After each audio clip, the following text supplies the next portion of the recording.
Peter and the Magic Thread. Peter was a very lively little boy. Everyone loved him, his family, his teachers, his friends, but he did have one weakness. What was that?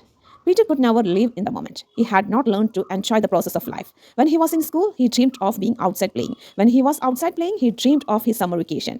Peter constantly daydreamed, never taking the time to savor the special moments that filled his days. One morning, Peter was out walking in a forest near his home, feeling tired. He decided to rest on a patch of grass and eventually dozed off. After only a few minutes of deep sleep, he heard someone calling his name. Peter, Peter, came the shrill voice from above. As he slowly opened his eyes, he was startled to see a striking woman. Standing above him, she must have been over 100 years old, and her snow white hair dangled well below her shoulders. Peter, she said, this is the thread of your life. If you pull the thread just a bit, an hour will pass in seconds. If you pull a little harder, whole days will pass in minutes. And if you pull with all your might, months, even years, will pass by in days. Peter grew very excited at this discovery. The elderly woman quickly reached down and gave the ball with the magic thread to the young boy.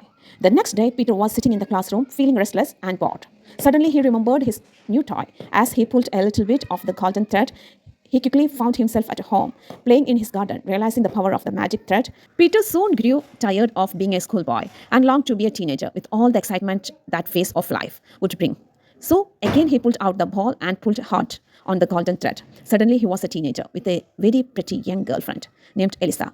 But Peter still wasn't happy. Instead, he dreamed of being an adult. So again, he pulled on the thread and many years whizzed by in an instant. Now he found that he had been transformed into a middle-aged adult. Elisa was now his wife, and Peter was surrounded with a house full of kids. But Peter also noticed something else. His once jet black hair had started to turn grey, and his once youthful mother, whom he loved so dearly, had grown old and frail. Yet Peter still could not live in the moment. He had never learned to live in the now. So once again he pulled on the magic thread and waited for the changes to appear. Peter now found that he was a 90-year-old man. His thick, dark hair had turned white as snow, and his beautiful young wife, Elisa, had also grown old and had passed away. A few years earlier, his wonderful children had grown up and left home to lead lives of their own. For the first time in his entire life, Peter realized that he had not taken the time to embrace the wonders of living. He had never gone fishing with his kids or taken a moonlight stroll with Elsa. He had never planted a garden or read those wonderful books his mother had loved to read. Instead, he had hurried through life, never resting to see all that was good along the way.